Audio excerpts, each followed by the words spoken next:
नमस्कार साथियों, स्वागत है आज की क्लास के अंदर। आज हम जो पढ़ने वाले हैं वो पढ़ने वाले हैं सतत एवं व्यापक मूल्यांकन। ठीक है, अब यहाँ से सबसे पहले मैं आपको बता देता हूँ कि ये सतत और व्यापक मूल्यांकन है क्या चीज़। तो सबसे पहले आप ये चीज़ देखो कि सतत, यहाँ से वर्ड निकालो, शब्द निकालो, तभी आपका यहाँ पे मीन समझ में आएगा कि हम लोग पढ़ने वाले क्या हैं। तो सबसे पहले है सतत। सतत मतलब क्या होता है? निरंतर। सतत मतलब होता है निरंतर या लगातार।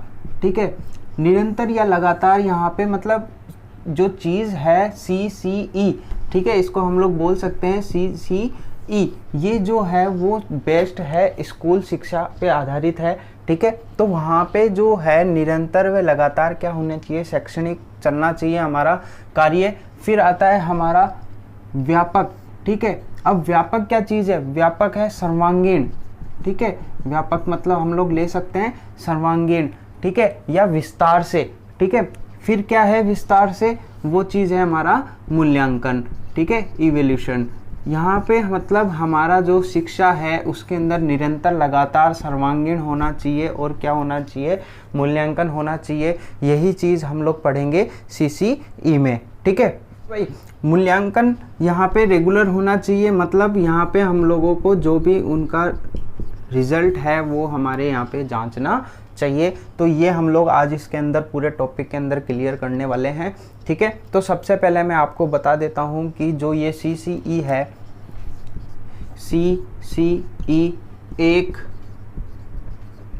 स्कूल आधारित मूल्यांकन है। ठीक है भाई, ये एक स्कूल आधारित मूल्यांकन है। CCE ये 2010 में लागू हुआ था। CCE ये 2010 में लागू हो गया था, लेकिन ये लागू ओनली 7 स्कूलों में हुआ था। ठीक है, कंप्लीट स्कूलों में नहीं हुआ था, ये ओनली 7 स्कूलों में स्टार्ट हुआ था सबसे पहले। फिर इसके बाद में यहाँ पे 1 अप्रैल 2010 में ये पूरे राजस्थान, ऑल राजस्थान के अंदर अप्लाई हो गया था या लागू हो गया था। ठीक है, तो आपको ये डेट याद रखनी है भाई, 1 अप्रैल 2010 को पूरे राजस्थान के अंदर CCE लागू हो गया था। ठीक है, अब जो हम बात करने वाले हैं वो बात करने वाले हैं सतत की। ये सतत जो है निरंतर लगातार क्या होना चाहिए? मतलब निरंतर लगातार चलना तो चाहिए, लेकिन क्या चलना चाहिए? ये एक तरीके से होता है शैक्षणिक मूल्यांकन। ये शैक्षिक मूल्यांकन क्या है? ये यहाँ पे जो विद्यार्थी पढ़ता है, बालक से रिलेटेड है, ध्यान रखना। जो विद्यार्थी पढ़ता है उसके फर्स्ट डे से, पहले दिन से स्टार्ट होता है और लास्ट दिन तक ये चलता है। ये सारा किस में आता है भाई? सतत के अंदर आता है। इसके अंदर आप लोग क्या करोगे? इसके अंदर आप लोग करोगे उसकी रचनात्मक, बालक की जो है रचनात्मक व संरचनात्मक मूल्यांकन करोगे। ठीक है, बालक का जो है रचनात्मक और रचनात्मक मूल्यांकन करोगे। तो ये चीज किसके अंदर करोगे आप लोग? सतत के अंदर। अब यहां से आ जाओ व्यापक के ऊपर। तो व्यापक के अंदर क्या चीज है? व्यापक के अंदर हम लोग जो मूल्यांकन करेंगे वो सारा करेंगे। मतलब हम लोग रचनात्मक संरचनात्मक मूल्यांकन तो यहाँ से कर लिया, लेकिन इसका जो शारीरिक वाला होगा या फिर हम लोग बोल सकते हैं शैक्षिक अशैक्षिक। ठीक है, यहाँ पे शैक्षिक और अशैक्षिक मूल्यांकन करेंगे। वो किस में करेंगे भाई? ये करेंगे हम लोग व्यापक के अंदर। ये शैक्षिक मूल्यांकन एक तरीके से मैंने बोला था FA, तुम्हारे जो FA होते हैं एग्जाम्स के अंदर वो FA आएंगे। लेकिन जो FA मिल के जिनका योगात्मक जांच होगी या मूल्यांकन होगा, वो किसके अंदर आएंगे? वो आएंगे व्यापक रूप के अंदर आएंगे। ये ध्यान रखना भाई। ठीक है, ये अंतर है हमारा सतत और व्यापक के अंदर। बात कर लेते हैं कि ये मूल्यांकन है वो किस किस क्षेत्र में होते हैं। तो चलिए भाई, अब हम लोग जो करने वाले हैं वो मूल्यांकन क्षेत्र करने वाले हैं कि किस किस में आप लोग मूल्यांकन करते हैं। तो देखिए, सबसे पहले मूल्यांकन होता है वो आपका होता है पाठ्यक्रम विषयों का मूल्यांकन। जैसे कोई भी सब्जेक्ट्स हो सकते हैं, हिंदी, गणित, विज्ञान एक्सेट्रा। फिर आता है आपका संगीत कला में भी होता है, खेल कूद में भी होता है, चित्रकला में होता है और शारीरिक स्वास्थ्य मूल्यांकन होता है। ठीक है भाई, तो अब मैं आपको बताने वाला हूँ कि ये सीसी जो होता है वो पैटर्न क्या रहेगा। इसका पाठ्यक्रम का पैटर्न जो होता है वो 1 साल का, जैसे मैं आपको एग्जाम्पल दूँ तो वो क्या होता है।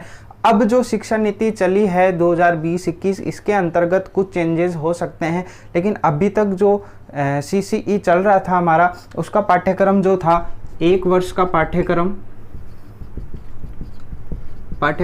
ये 6 भागों में चल रहा था। ठीक है, CCE जो पाठ्यक्रम है ये 1 साल के अंदर चल रहा था। ठीक है, वो हम लोग बांट सकते हैं 6 भागों में। ठीक है, 6 भाग कैसे, जैसे 4 तो तुम्हारे टेस्ट हो गए और 2 तुम्हारे हो गए, एक अर्धवार्षिक और एक वार्षिक। ठीक है, तो इनको अब करने का तरीका, इनको पाठ्यक्रम किस तरीके से चलने का तरीका वो यहाँ पे देख लो। हम अपन लिखेंगे प्रथम अवधि और फिर लिखेंगे हम लोग द्वितीय अवधि।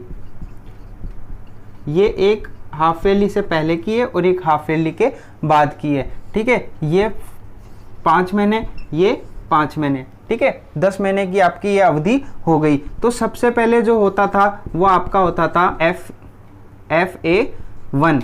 ठीक है, सबसे पहले आपका क्या होता था FA1। मतलब इसमें क्या आता है, इसके अंतर्गत आते हैं रचनात्मक मूल्यांकन। ठीक है, क्या आता है भाई, रचनात्मक मूल्यांकन। इसके बाद में आपका होता था FA2, इसके अंदर होएगा वही रचनात्मक मूल्यांकन। ठीक है भाई, फिर इन 2 टेस्ट के बाद में आपका तीसरा जो चरण आता था वो आता था योगात्मक मूल्यांकन। योगात्मक मूल्यांकन को आप बोल सकते हैं SA1। ठीक है, ये आपका प्रथम चरण कंप्लीट हो चुका है। अब जो चरण चल रहा है वो द्वितीय चरण। द्वितीय चरण के अंदर आपका जो चलेगा वो आएगा FA3, इसके अंदर भी रचनात्मक आएगा। फिर इसके बाद में आपका जो आएगा वो आएगा FA4 रचनात्मक, और इसके बाद में जो अंतिम होता था वो आपका होता था SA2 योगात्मक मूल्यांकन। ठीक है, मतलब इनका योगात्मक मूल्यांकन यहाँ से टोटल हम लोग निकाल देते थे। जैसे 100% की मैं बात करूँ, अगर मैंने 100% यहाँ से डिवाइड किए तो यहाँ से क्या होता था 10% इसका, 10% इसका और 30% इसका। इसके अंदर भी सेम ऐसा होता था 10%, 10% एंड 30%। ये टोटल मिला के आपके 100% में इसमें परसेंटेज दी जाती थी। ठीक है, अब जो हम लोग बताएंगे वो आपको बताएंगे कि इसकी जो है वो विधियाँ क्या होती थी भाई। ठीक है, पहले हम लोग देख लेते हैं इसकी विधि क्या थी। तो देखिए, तो चलिए भाई अब बात करने वाले हैं हम लोग इसकी विधियाँ और उद्देश्य क्या है। तो देखो, सबसे पहले इसकी विधियाँ क्या होती है, निरीक्षण होता है, शैक्षणिक अशैक्षणिक दोनों का होता है। फिर प्रश्नावली ली जाती है, फिर उसको साक्षात्कार किया जाता है। मतलब यहाँ से आपको पता चलेगा कि बच्चे में कितना विकास हुआ है, कितना विकास नहीं हुआ है, क्या उसकी कमजोरी रह गई है अभी भी। ठीक है, फिर उसकी यहाँ पे जांच करेंगे हम लोग, यहाँ से इसका रिजल्ट निकालेंगे कि ये आगे बढ़ने योग्य है या नहीं है, या फिर और इसके अंदर कुछ डेवलपमेंट करना है या नहीं करना है, या इसकी कहाँ पे कोई कमजोरी आ रही है तो उसको दूर करना पड़ेगा। फिर यहाँ से आएगा विवरण एवं रिकॉर्ड, मतलब उसकी एक सूची बनाई जाएगी, एक तरीके से रिजल्ट बनाया जाएगा कि हाँ इसकी प्रोग्रेस इतनी है, और ये एक तरीके से यहाँ पे आपको स्टोर करके रखना पड़ेगा। ठीक है, इसका उद्देश्य क्या है, इसका उद्देश्य है भाई बोधात्मक, मनोप्रेरक और भावनात्मक यहाँ पे उसको बनाना पूरा पड़ेगा। उसको सामाजिक लेवल पे अच्छा उसको बनाना पड़ेगा, उसको नेतृत्व वाला एक अच्छा लीडर बनाना पड़ेगा, तभी आपका एक उद्देश्य जो है वो यहाँ से सफल रहेगा। फिर आएगा कौशलों का विकास। इसका जो है, इसके अंदर जितना भी आप लोग एजुकेशन से रिलेटेड रहोगे तो वहाँ से आपको क्या होगा, अच्छी शिक्षा प्राप्त होगी, और अच्छी शिक्षा प्राप्त होने का मतलब है कि आप समाज में अच्छा वर्क कर सकते हो। ठीक है, तो उसके कौशलों का यहाँ पे विकास करना पड़ेगा। अध्ययन व अध्यापन प्रक्रिया में सुधार, बिल्कुल मोस्ट इम्पोर्टेंट चीज़ है यहाँ पे ये अध्ययन अध्यापक प्रक्रिया में सुधार, क्योंकि जब तक यहाँ पे जो प्रोसेस चलती रही है उसको नहीं सुधारेंगे हम लोग तो वो अध्ययन और अध्यापन की प्रक्रिया में अच्छा रिजल्ट नहीं आएगा। फिर देखो शिक्षण पद्धति में सुधार, बिल्कुल शिक्षण पद्धति में सुधार करना पड़ेगा कि हमें जो अभी जो सुधार के अनुसार ही नई शिक्षा नीति की मैंने बात की थी कि नई शिक्षा नीति आ गई है, ठीक है। तो नई शिक्षा नीति एक शिक्षण पद्धति में सुधार के लिए ही लागू की गई है, ठीक है। फिर आता है बच्चे की समस्याओं का हल। अगर कोई भी बच्चे को कोई समस्या आती है तो उसको आपको तुरंत हल करना होगा। बच्चे का सर्वांगीण विकास, सर्वांगीण से मतलब क्या है, मतलब सारा विकास करना, मतलब उसको रचनात्मक, योगात्मक और संज्ञानात्मक, भावनात्मक, सारे मतलब कंप्लीट उसके जितने भी पहलू हैं वो आपकी जिम्मेदारी है कि आप उसको सर्वांगीण विकास करें। तो उम्मीद करता हूँ आज की ये वीडियो काफ़ी पसंद आई होगी आपको, ठीक है। तो इसको ज़्यादा से ज़्यादा शेयर कीजिए ताकि और भी लोगों तक पहुंच सके। ये बिल्कुल मैंने निचोड़ आपको बताया है यहाँ पे, क्योंकि ये चैप्टर्स काफ़ी लंबा भी है और टॉपिक और भी कई बचे हुए हैं, तो इनको एक छोटा रूप करके मैंने आपको ये CCE बताया है। धन्यवाद।